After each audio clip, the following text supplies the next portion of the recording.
All right, we are live on Facebook with our PCS Q&A Coronavirus Edition. I'm your host, MJ Boyce, and I'm the Director of Community Outreach over at PCSgrades. Today, we're going to be talking about PCS limbo when it comes to buying and selling our homes. Here's the thing. There are so many of us who are stuck between, oh, we bought a house at our new duty station, but we can't leave our old house. Or should I back out? What protections do we have? I don't know what to do. Should I sell my house still? I don't know what's happening. And there's a lot of questions that need to be answered, but we like to go directly to the experts. And we have two amazing military spouse / prior service, Air Force, I believe, if I'm right, Kate. Yes. And we've got Kelly, who's also an Army spouse. We're going to get to them in a second, but first I'm going to introduce my co-host, Megan Harless, who is our PCS reform advocate, and we're going to launch right into that. So Megan, if you could go ahead and give us an intro for those of you who don't know you, which everybody should, because nobody lives under a rock these days, not with digital technology. But go ahead and give your intro, and then if you want to launch right into those updates when you're done with that intro, that'd be awesome. Yeah, so I am Megan Harless. I'm a PCS reform advocate. I've been working with Transcom, the moving industry, and Congress to try to improve the PCS process that we go through to make it more user-friendly for every family that kind of has to go through it and move every couple of years. Couple updates that we have this week. So many of you have probably seen a couple articles floating around Facebook and internet land about General Goldfein and a statement he made yesterday about him thinking his speculation about PCSing isn't going to happen until July or August timeframe. Now, that statement was just his opinion. It was a speculation. That same day, General McConville from the Army had also stated that they're working on getting the process in place to get folks moving again. So two different, very opposite sides of the same process of what we're hearing from top leaders. So it is speculation at this point. The official word will come down from the DoD, from the Secretary of Defense. And when that happens, then, we'll have it posted and shared for everybody. You'll find it on PCSgrades, on Lost During My PCS, and all the other spouse groups and forums there for you. But until that official notice comes down that they are extending the stop move order, Transcom, the moving industry, the transportation offices, they are all still continuing on with PCSing resuming next month. So that's where we're at right now. So we're kind of in that, I guess, in a way, a hold pattern of, we're going through the motions to continue on, but, there's speculation we might extend. But we're all military, so we all know we take commands from the tower, how to be flexible, how, to be ready for changes that come our way. But if you have your orders, your hard orders, you've got your move scheduled, continue at this time planning that move and preparing for it, and you should be PCSing as normal. Couple other updates. So recently, the Secretary of Defense also put out guidance about wearing a face mask.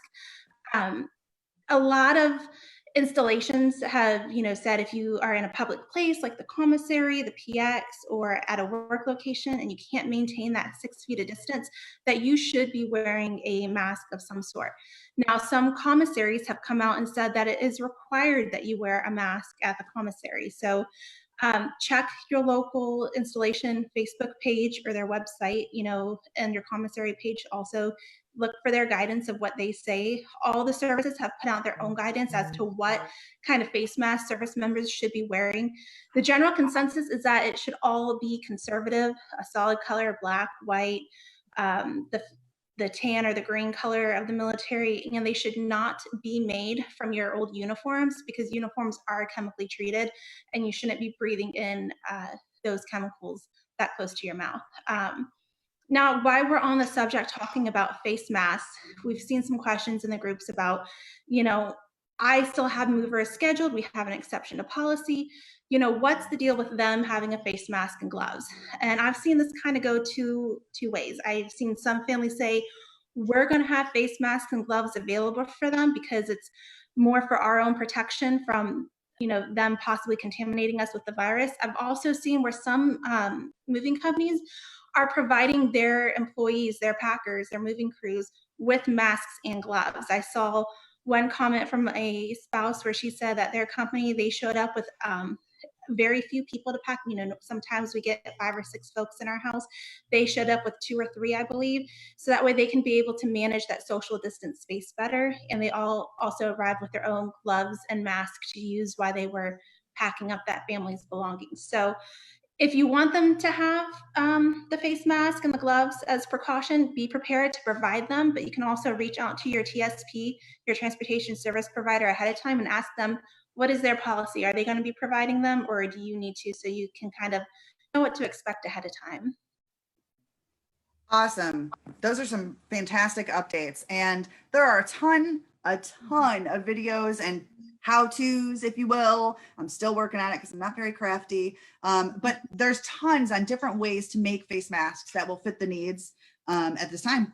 And some of them are really cool, like making them out of leggings. Like I saw one on Moving with the Military, Maria Reed, shout out. She made them out of leggings. Like literally no sewing involved, which was right up my alley. So we're going to give that a try tonight. So you see 4 faces here so far, only 2 have talked, but we're going to give the floor to the other 2. And we're going to start with you, Kelly. Can you tell us about you? Just give us a short, who are you and what do you do? I sure will. My name is Kelly Hosbach. I'm a real estate agent here in Northern Virginia. I've been licensed for about 17 years. Most of my career was in Florida. I'm a military spouse. My husband is active duty here at Fort Belvoir in the Army. And most of my business, I'll say a big chunk of it, maybe 80%, 85% is working with the military families. So they have a special place in my heart. Awesome. Welcome, Kelly. And it's your turn. Kate, go for it. I am Kate Hurley Christofides, and I'm a realtor here in Virginia and Maryland. My team is also licensed in DC, and I have been in real estate for, not as long as Kelly, almost 9 years. Prior to that, I graduated from the Air Force Academy, and I was an OSI agent for many years working counterterrorism, which brought me to DC, and have not left since 2004. So here we are. Don't you I love those stories. I love connecting the dots of where you came from, because especially, and I'm just going to deviate for 2 seconds. Kevin Bacon, 6 Degrees of Separation, has nothing on the military community because it's more like 2. You go on anybody's Facebook, you have a mutual friend, hands down. Yeah, it's true. So I'm going to launch right into these questions.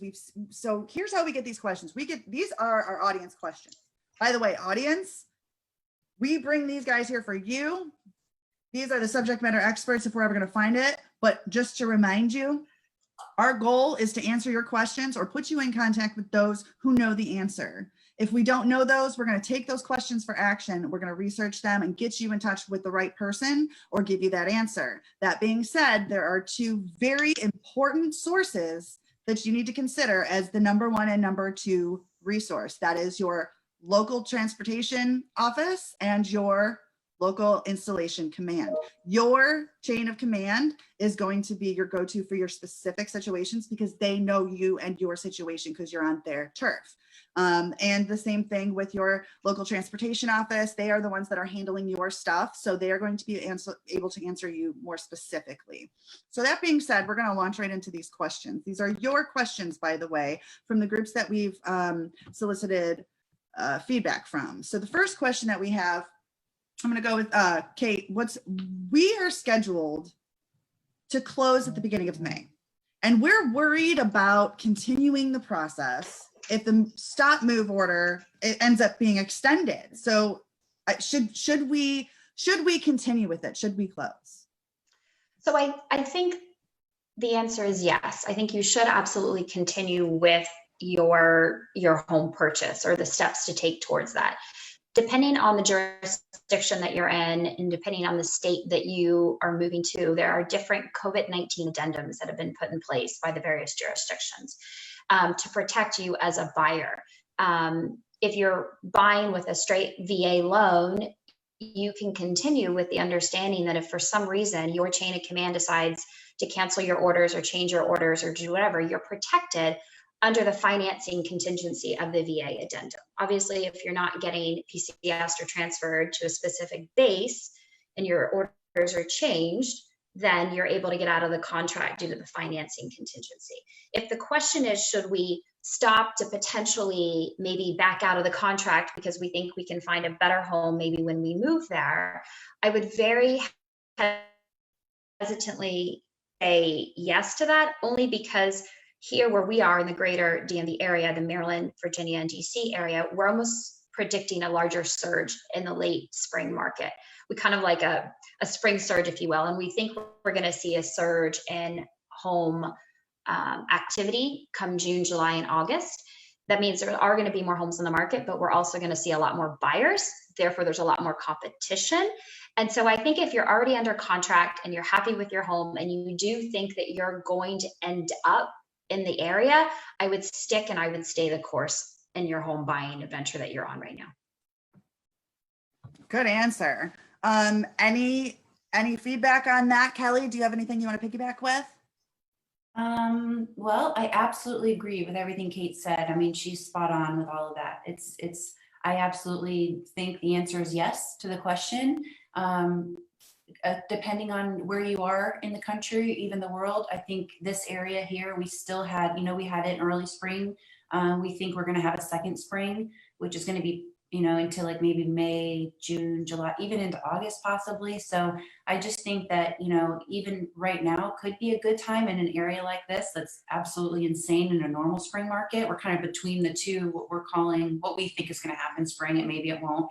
But just our guess from what we've been seeing, this is right now even, I think is, I'm working with a lot of buyers right now that are thinking, well, because this is such a seller's market, this might be my shot at something because it's not oversaturated like it usually is. People are, a little bit more nervous, and you just have to talk to your agent and make sure they're willing to do video tours for you, walk through the houses, and just, be very, very careful and sensitive to everyone's concerns right now. Wow. MJ, I think there's one more point to bring up, which is also your interest rate.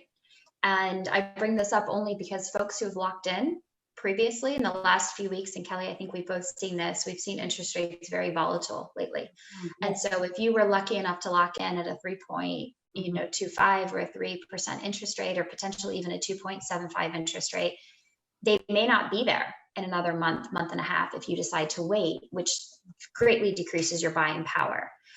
So it may behoove you to talk to your realtor and also your lender that you're working with and discuss those options, because some may think, hey, if I stop now and I go to the future and look, interest rates may change, which could potentially decrease your buying power. So I think there's a lot of factors that one should consider before deciding to back out of a contract, especially if you know that you're going to be coming to the area.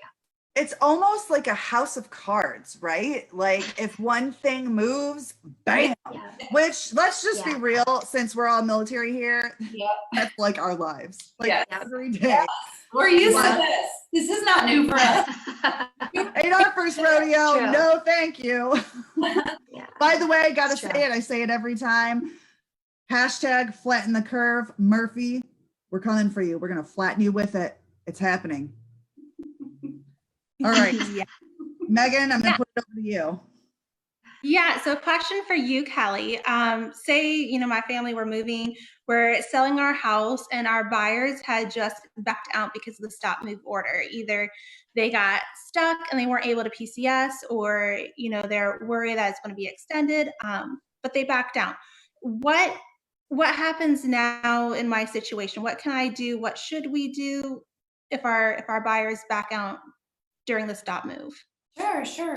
So unfortunately, these times are so different. We are seeing that quite a bit. People are scared. They're nervous. They have these addendums and contingencies in place for this very reason. And I think that just put it back on the market. The market here, seller's market, is so amazing. I put something on the market today. We went live this morning. We've got 4 showings today. We went live on the market last Friday with some of my other sellers. And again, it was within 12 hours, we were under contract. And I think even the seller's perspective has become a little bit more different in that they're not like, let's just go through the weekend. Let's have a big open house. Let's have a bidding war. Let's have, a deadline for Monday of all offers. They're like, Kelly, bring me a good solid offer. I want my asking price. I'm not looking for anything crazy. I'm not looking for everyone waiving contingencies. I have 3 kids in the house. I don't want a bunch of people here. I don't want 50 people here at the open house on Sunday. I'd much rather just ratify this contract at the end of the week on Friday before we even go through the weekend. And that's what we did. And so this listing that we just went live with today, same thing. I mean, they were so worried. These clients were so worried, like, oh my gosh, are people going to come to my house? Are people going to see my house? Are people going to be careful when they come to my house? I have 2 kids. I have to Oh pack. gosh, can I pause there? Okay, so I cannot even imagine not being able to, you know what I mean? Like, kids are out of school. Most kids are out of school. So darn well if there's kids and you're those kids. Yeah, they're home. They're home. gonna be lucky if they get a shower. Right. So I'm like, sorry, kicking you out for the day. Get the kids, the dog. They have a big dog, a little dog, 3 kids. The husband's at work, the wife's in school, and she's like, well, I guess I'll just, find a place to go park me and the kids for the day because it looks like we have all these listings. And it's not only the kids are, that they're at work and the kids are at school, so they have a little bit of time to clean the house and make the beds and tidy up. No, the kids are there, living there, making a mess in real time. So she's like, oh my gosh, this is going to be crazy. I'm like, it is. But again, I think she's in the same mindset of like, if a great offer comes in, instead of being like, we're going to push this through the weekend and do some really big open house and try to, they're going to be like, we're out. Like it's Easter Sunday. We're having an open house on Saturday. Most likely it's going to be virtual. But if people want to come in, we're just going to be careful. We're going to play it by ear as it comes. So I think really on the seller side, what you really want to look at now, Kate and I talked about this earlier today. Kate and I have known each other for a long time and we actually work together. Oh, I see. You're canoodling. Yeah. Oh, that's the right word. Is that the right word? But we whatever. Yeah. Yeah. But just on the financing side of it, I mean, one of the most important terms needs to be that they are a qualified buyer. And number 1, talk to their lender. Like get on the phone with their lender and make sure they're the most qualified buyer of everyone that's making an offer, and that's just going to make everyone feel better. I think that you have money, you have terms, you have all these different things to discuss when accepting an offer. But like that was one of the things Kate and I were talking about. It's, the times are changing and we're changing with it. Mm-hmm. Kate? There's really not much else to add. Kelly hit all the lenient points. I think one of the things that you have to understand is everybody understands the current situation. So if you have to put your home back on the market, all the realtors that are out there, everybody understands even now more than ever how important it is for safety first. And it's communicating, having your realtor communicate with buyer's agents to let them know, hey, I've got children at home, I've got dogs, please, understand that we may not have had the house as in show ready condition as it normally would have been if the children were at school and my husband wasn't home and I wasn't cooking all the meals. One thing that both Kelly and I instruct our sellers to do is to turn on all the lights, open all the closet doors, ask agents of buyers, please try not to touch as many things as you can. I mean, I even go as far as even to open up cabinets in the kitchen. I know it doesn't present as well, but people want to open up cabinets and see the little pull-out drawers and look at everything. I've always asked people to refrain from opening the fridge or that sort of thing, which a lot of people normally do. But it's you asking your realtor to communicate with other realtors. And we've been doing a lot of this, Kelly and myself and our teams, and making sure, and I think it really goes a long way. And like I said, we're all in this boat together. We understand it, and we're all trying to be very respectful, and not only of the sellers and their home and keeping them and their family safe, but also of each other. You know what? And that really makes sense because it's just a crappy situation all the way around. Everybody is impacted. Every single person watching, every single person in the world is in some way, shape, or form impacted by this. And it's not just being able to move, not being able to move. There are so many minute cases. And so what you say let's say that I have it in my head. Okay. Let's say that I have it in my head that, so we're under contract and to buy a house, but my husband and I, we want to back out because of the stop move order. So Kate, what happens? Are we going to lose money? Am I going to have to eat ramen noodles for the rest of my life every day and twice on Sunday? What happens if we back out because of this move order? It's going to come down to where you are in the process. I hate to say it. I am recommending to all my buyers right now that we do not remove the financing contingency until we have to. And that's you talking with your lender and making sure that you're protected. If for some reason, and you didn't give this scenario, MJ, but if you, let's say, for example, let's say your orders are changed. Well, if your orders are changed and you're not moving here to Washington, D.C., then guess what? You're out of the contract and you will get back your earnest money deposit. If you guys say, we're still moving to DC, but we got our orders extended to August and we just don't really want to move forward with buying a home, you can still get out because you have, let's say you're supposed to close at the end of May. Well, per VA guidelines, you're really only allowed 60 days post-closing to move in. And if you're actually not getting here until August, then you can get out of your contract, because 60 days after May does not pull you to August, it pulls you to July. So you can get out of the contract there. I think now more than ever, it's super important for your agent to understand the contract and understand the ways that you can get out without losing your earnest money deposit.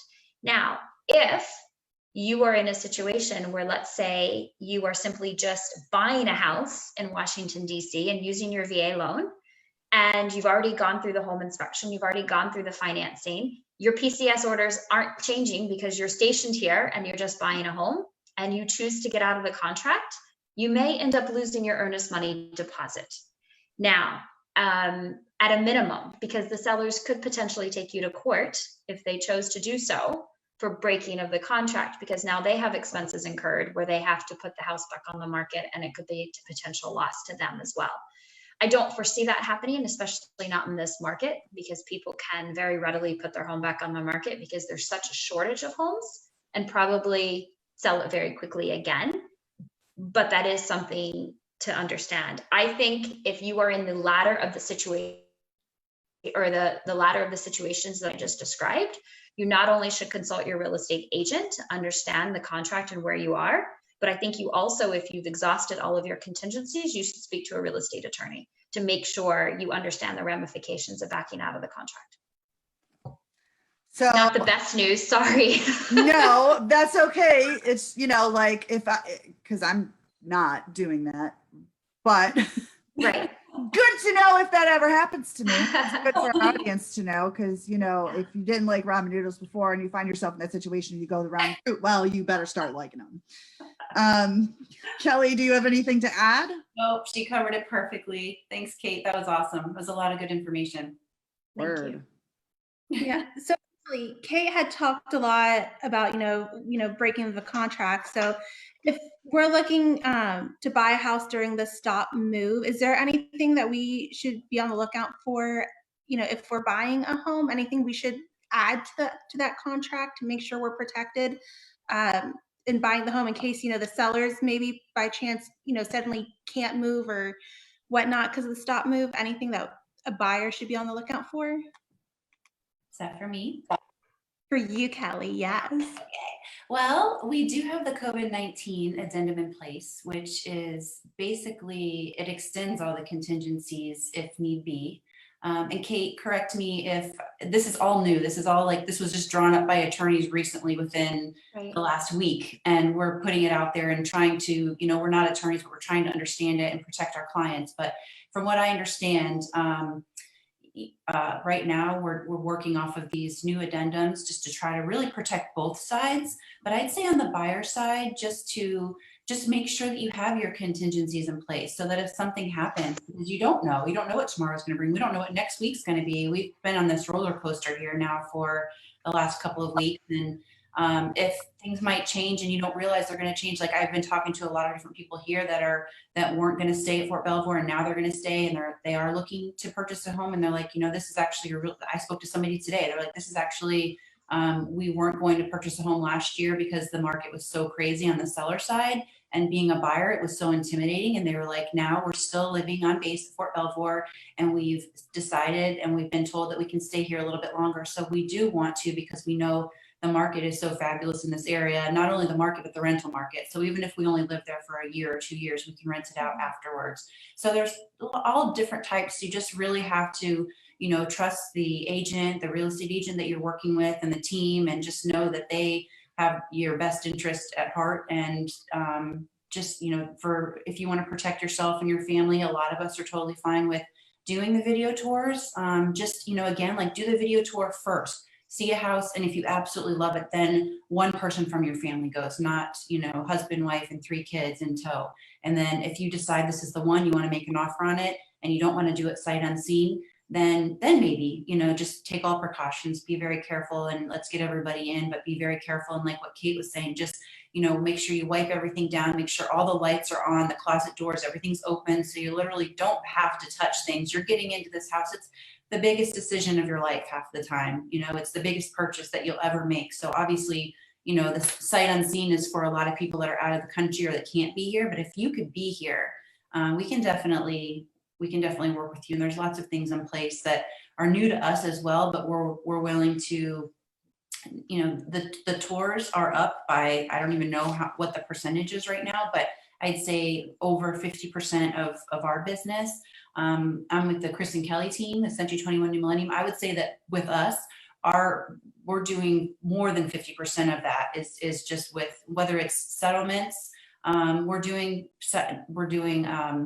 mailaways, even when people are local. We're doing drive-through. So you stay in your car and the title agent comes out and you sign the paperwork and they go back in. And so it's only one, they're asking the agents not be there because it's just an additional person. So you guys are really like having to modify your every day, like all of the things. Yes. Because apparently we're an essential business here. And they still use. I mean, we gotta have somewhere to live. Oh my gosh.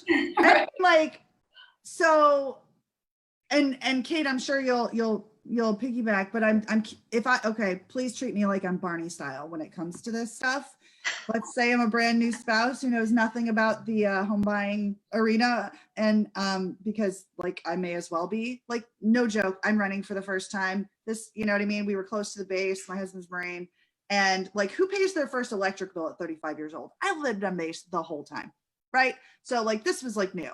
I did not pay my first electric bill until 4 years ago. That's weird. That's weird. So I know nothing. Having said that, if I wanted to Google master my way through finding out what you know what I mean? Like, as far as protections go, Sure. What is the name of the protections that I should Google? Well, it's a tougher question than just that, only because every state and every jurisdiction is different. And in Maryland, it's the state is different than Virginia, but every county is also different. So it's really super important, MJ, to find a realtor that you trust who actually understands it and knows it super well and understands the military community as well. Kelly hit everything on the nail, but there is one thing that I would probably add, which is when we talked about specific adding to the contract, I would ask your agent to add a COVID-19 addendum. And I'm certain by now, almost every 50 states, there's a COVID addendum that's being used. But I would also encourage folks, and I've been doing this, is to extend your VA financing contingency or any contingency financing that you have. If you've chosen to go with an FHA or a conventional loan, extend that out as far as you possibly can. Traditionally here where we are, it's usually 21 days. I'm pushing it almost until the settlement. If I'm doing 45-day settlements, I'm trying to push a 40-day financing contingency, which protects my client under contract on backing out and doing what they need to do. So I would say really encourage your agent to push the contingencies as far out as you possibly can, or as long as the seller will allow it. That is huge. That is so huge right there. Yes. Thank you. Tell them push it out. Yeah. Push it out as far as I can. Yep. All right. So final question before we move into the tips. Okay. Is it advisable to buy a house at our new location if we got stopped by the stop move order before we get there? So should we buy a house even if we're like delayed? Or should we wait till we actually get there? Okay. I think, again, it's going to really depend on where you're going and the market. So, for example, Kelly, Florida's hot market is closer to the wintertime. right? So, and I don't know where anywhere else in the country is. I know here in Washington, D.C., traditionally, our hot market is the spring market. March, it ramps up. If you think of that bell curve, March, April, May, we're at the top of the bell curve. And then June, July, August, we're kind of sliding down the back end. The fall, we get a little bit of a surge in the market and then it goes back down. I think that if you know you're absolutely going to PCS and you know you're absolutely going to be moving, let's say, to Northern Virginia, then I think you reach out to Kelly and you start getting an understanding and a layout of the market. Have her set you up and start sending homes that meet your, not only what you can afford, but what you want to afford, which I think are two different things. Understanding how quick homes are moving. If you get a house and you favorite it and 2 days later it's under contract and you call Kelly and you go, gosh, Kelly, and Kelly goes, yeah, things move quick here. Then it may behoove you to start looking at homes and finding that trusted realtor, such as Kelly, and having her do video tours and that sort of thing. Like I had mentioned earlier, I really do foresee that there's going to be a second spring surge here. I really foresee that we're going to see a lot more action. People are going to be PCSing to the DC area. There's going to be a lot more buyers. We are going to see more homes, but we're also going to see a lot more competition. So do I think that you necessarily have to wait until you get to the area to purchase a home or go under contract? Those are two different things. You may be able to go under contract and extend it for 60 days and then maybe come out, close on the home before you PCS. I think it really is, again, it dependent on the areas. Here, I would really encourage it and finding an agent that you like and at least starting the process of really looking. That would be my recommendation. Yep, I agree 100%. I feel like timing is everything. Having the right agent is everything. Someone that understands not only your wants and needs, your concerns. They have a good grasp on They know you. They get it. Yeah, it's hard to, it really just depends on, again, like that trust factor. Like if you trust your agent. Kate and I both have done a lot of sight unseen military families that they just didn't want the stress. We have in this area, a lot of rent backs that occur for that reason. When you're going back onto the selling side, if you're trying to sell, but school doesn't get out until June and you need to stay here a little bit longer, but you want to get rid of the pressure of having to sell your house, you can, sell your house first and then do a rent back. So you can still stay in your home for another additional 30 days or whatever the contract says. And there's lots of different, you might find someone, it's hard to say. I do feel like your timing is going to be everything. And also just knowing, staying in touch with your chain of command and finding out what the dates are. Again, like the moving companies, like are these things happening? Or are they not happening?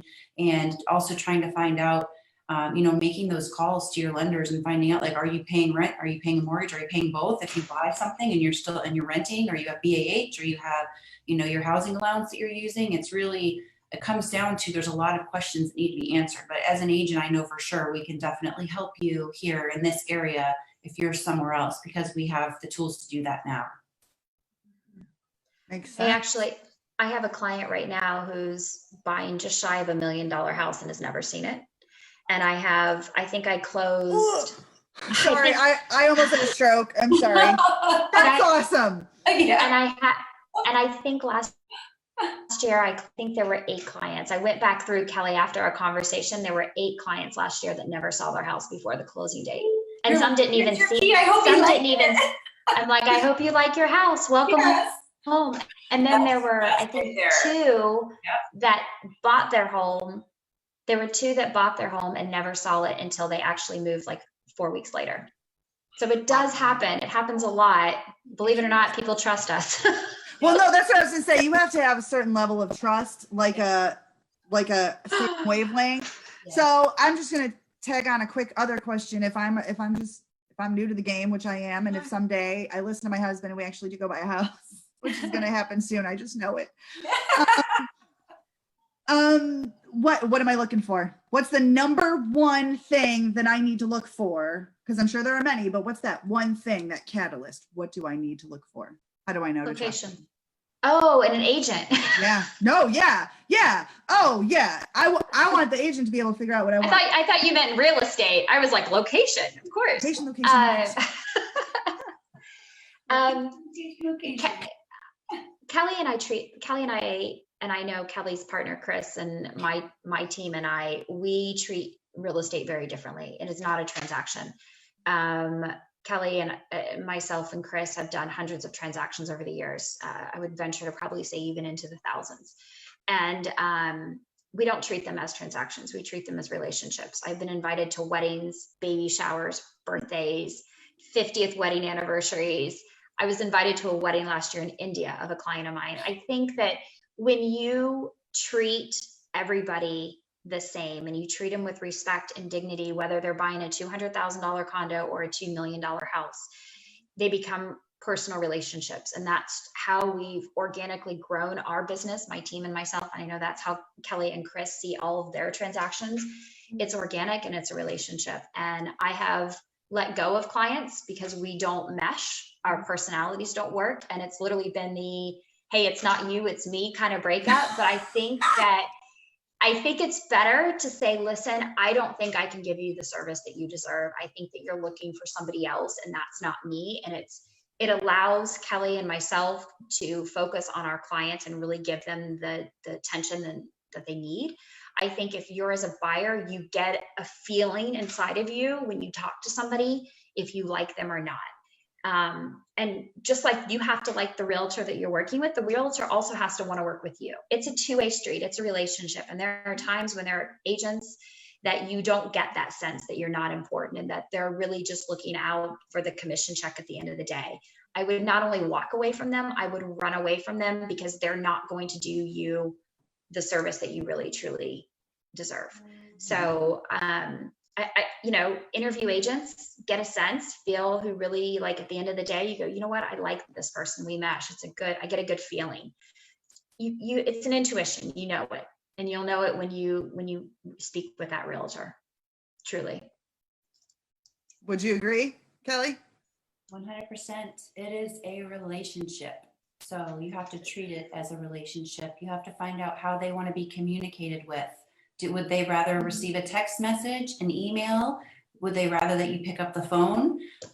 It's really who you're comfortable with, who you feel comfortable picking up the phone. Because your agent is literally the person that you spend the most time with during those 30 days or those couple of months when you're here, when you're a buyer and you're going out and you're spending the weekends together. You're on the phone late at night. I mean, Kate knows this too. I mean, it is a crazy industry and you're around the clock.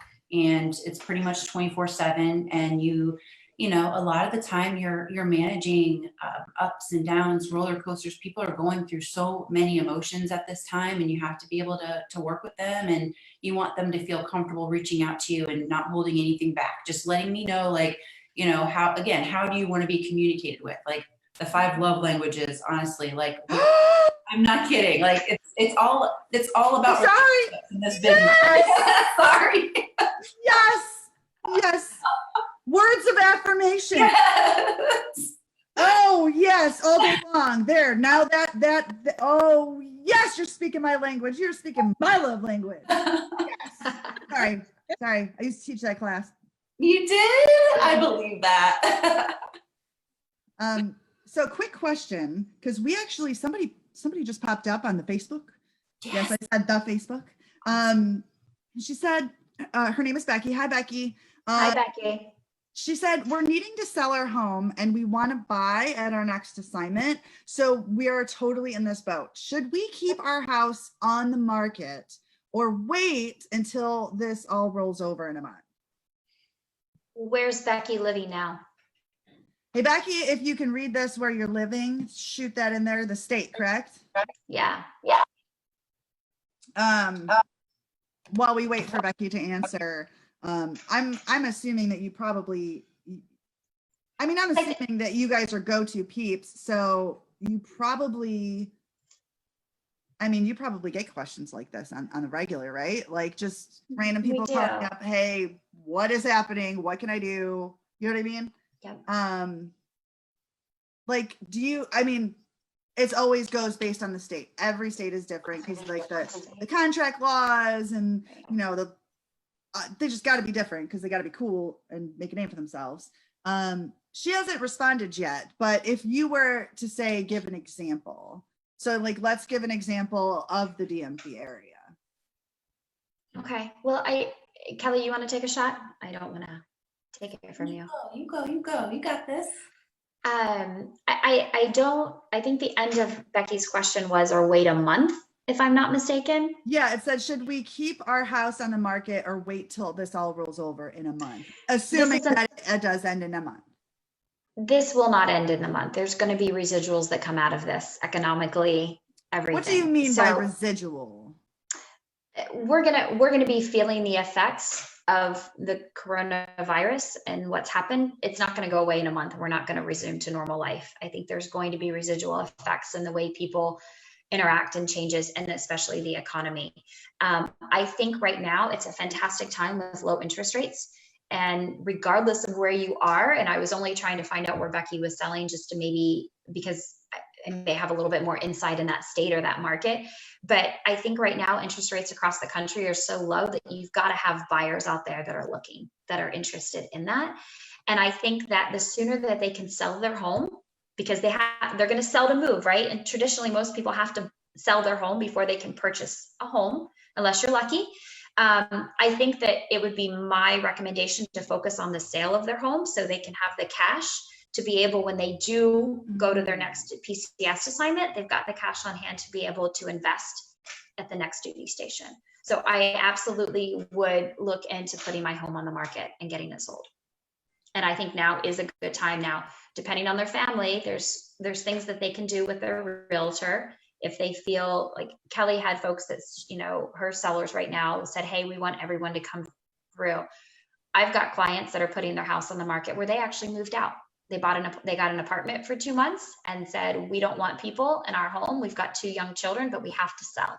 Mm-hmm. So we're going to rent an apartment and we're going to get our home sold. And then when we PCS, we'll just move out of the apartment and go. I have other folks right now who are putting their home on the market and they've said, listen, I really only want to have to clean my house once after people come through. So I really only want showings between 2 and 6 p.m. And then every day at 6 p.m., I'll just disinfect my entire house and prepare for the next day. So I'm not having 4 showings at various times during the day where she has to come back, Lysol and disinfect. That's my bucket of time that she's given me. There's booties that they can buy. There's hand sanitizers. She can make like a hand washing station at her kitchen sink if she likes, put Clorox wipes out, have masks out. There's things that she can do to protect her family, why they need to sell their home. And she should probably talk to her real estate agent about some ideas of doing that. And also doing online video tours. A lot of people are buying homes without even stepping in them. They're simply looking at the pictures and then looking at the video tour. So there's other ways to market her home right now to get the word out there of her home being for sale. Kelly, anything you think? I think especially too, the only thing I would add to that is just that inventory being so low. Anybody wanting to put their house on the market because they have to move or they're wanting to buy something, I would say give it a shot. Just, put it on the market and see what happens, because like where we're at here, as Kate and I both know, anything that we've put on the market it's flying. The inventory is, if it's priced well. Yeah. If it's priced well. Yes, agreed. Yes, if it's priced well. So if it's overpriced, it's sitting. You gotta do your homework. But yeah, if Yeah. it's priced well, it'll fly up the shelves. Mm-hmm. Makes sense. That makes sense. So, while we're talking about selling our homes, Kelly, what tips would you give for folks selling their homes? Mostly, I think one of the bigger things that we're seeing right now that's helping things sell a little bit faster, I would say, is staging. Just making sure that the property is, it's in show condition. It's very clean, and the countertops are, did you say buyers or sellers? You said sellers. Sellers. Right? Sellers. Okay. Yeah. Just want to make sure that like all the counters are cleaned off and you're decluttering, because a lot of the times, you know, you have clients that walk in these military family houses and they all of a sudden just start looking at their I love me wall and they're so distracted. They're not even looking at the house anymore. Now they're like, what rank are they? And what you know, and so again, it's like the decluttering. Did you just say what rank are they? Like they're looking at what? Oh, well, You know, people look at I love me photos. Oh you my know they're gosh, staring at yeah. all those things. yeah. And And the not awards, rank is not even colors. rank, but like what they were awarded and what Yeah. branch they're in and what unit, because it's a small world, as we all know. Like this world is, it's Really so much is. smaller than I ever thought. And after my, you know, 7 moves or whatever, it's amazing to me how I still run into people that like in Home Depot or in the grocery store, and I'm like, I know you from like 3 states ago. This, and we're in like a whole, so I'm like, and I start wondering, like in my mind, kind of like, where are we again? Like that person I met somewhere else, and now we're here. It's just crazy. Like you can be in Colorado Springs, you can be in Fort Hood, Texas, you could be, you know, here it's a little, you know, it's a little bit more spread out, but yeah, I really just think like making it, I think one of the most, so I'd say the most important thing right now is the online presence. That is the new curb appeal. So what people are seeing online. So make sure we're spending extra marketing dollars right now on our photography, because we're also doing videography.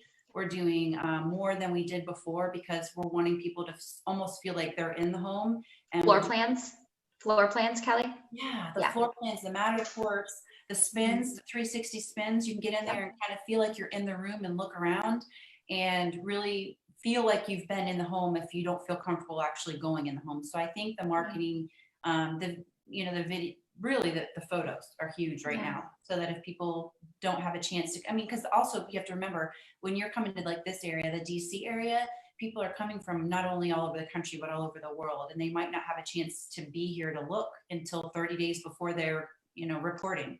Right. Kate? Yes. It's like here. I wasn't daydreaming. I from an offer standpoint, Megan, if let's say you received an offer on your home as a seller, I think one of the things that would be to piggyback on what Kelly said, once you've done all those amazing things and you've captured the contractor, the buyers, and let's say you get multiple offers, I think from a seller standpoint, it's not only about the bottom dollar. I think you also need to look at the whole offer in of itself.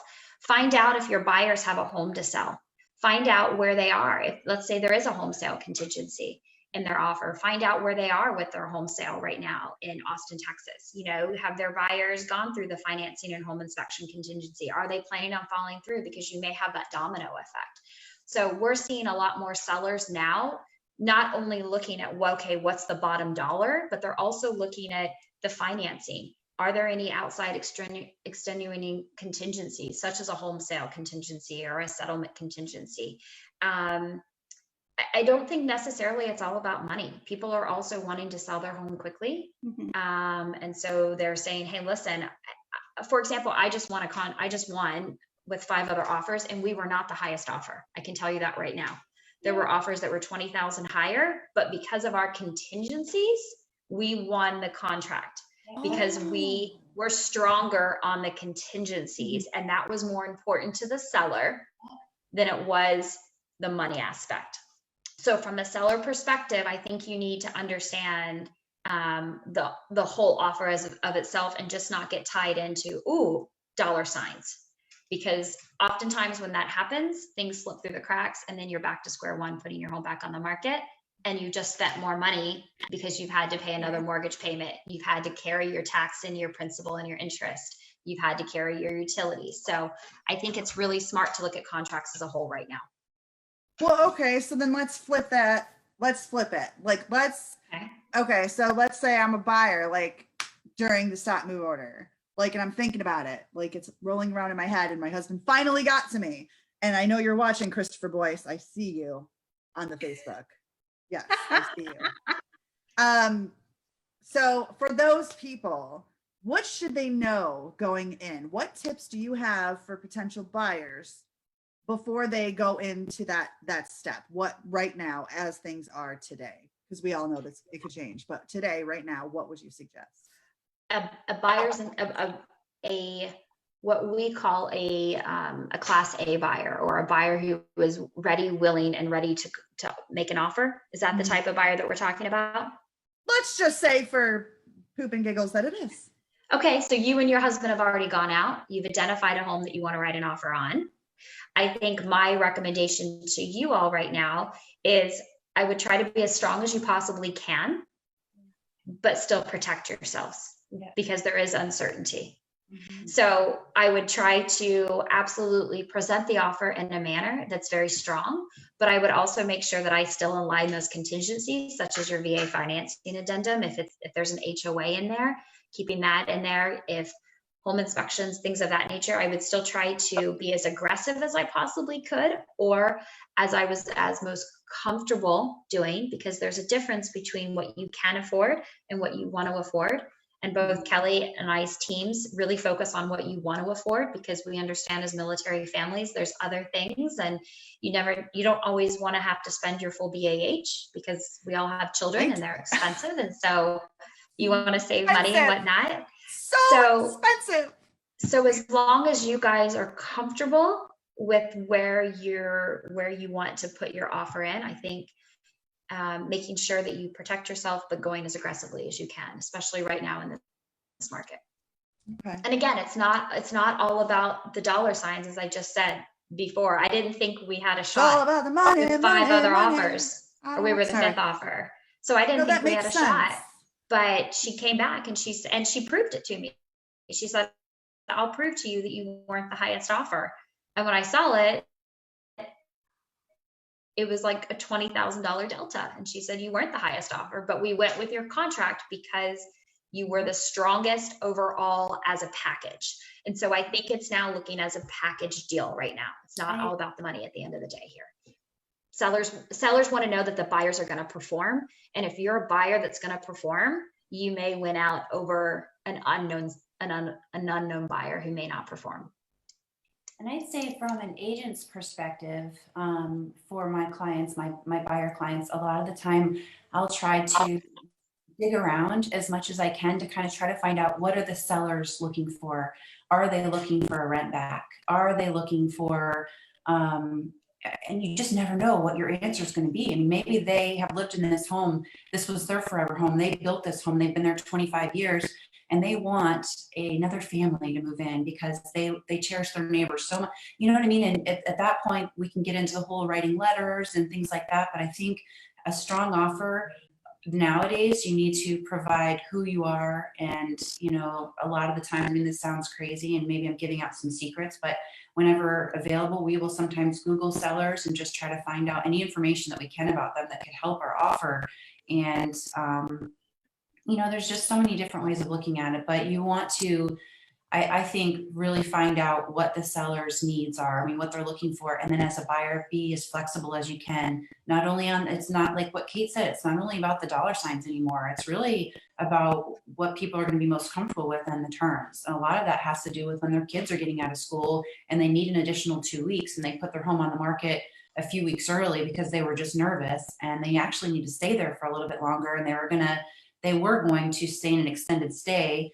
But come to find out, these particular buyers are totally fine because they live on base and they can be there, you know, as long as they need to, and they can give you that extended time, and it's no skin off their back. So it works out for everyone. It's really, I think, just communication and finding out what the seller's looking for, and then, you know, put your best foot forward. Write a letter if you can. I really truly believe in those. I think people laugh at me all the time and then they're like, wow, Kelly, you were right. Do you think that they really like chose us over 10 other people just because they saw a picture of us and they fell in love with us as a family and they wanted us to live in their home? I'm like, yeah, I mean, it happens. You just never know.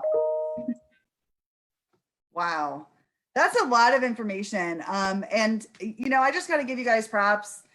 And I would like to give everybody props because this is, again, a really hard time. We're all in this together, but everybody's job is changing. And so what you think that the normal, you know, real estate world looks like in their normal everyday jobs, just like everybody else's, we have to get creative, and they're having to do that. And they do it for us. Like they do it for us. And if you have like a realtor who's not doing that for you, see you bye. Deuces, Felicia. Like that's how it should be. And these two ladies who are amazing are proof of that because they care. And we need people in our community who care and aren't predatory in any way. And thankfully, because they're very highly acute to that, like acutely aware of that because they are part of the military community themselves, these are the people that we need to look for. You know what I mean? And I can guarantee you that whenever I do pull the trigger, Christopher, stop pressuring me. That is what I will be looking for. Awesome. Thank you so much. This was amazing. Yes, I had a great time. Thank you so much. It's been great. Any questions that our audience has, feel free and the replay to leave them in the comments section. And we know these ladies. We'll go ahead and get you hooked up with them or answer any questions that you have. Remember that your 2 points of contact will always be your chain of command and your local transportation office. So that's it for this week on the coronavirus edition of PCS Q&A. And we look forward to seeing you next Wednesday. Thank you, Kelly and Kate and Megan. Thank you. Thanks, guys. Thank you. Bye. Bye-bye. Thank you. Bye, Kate.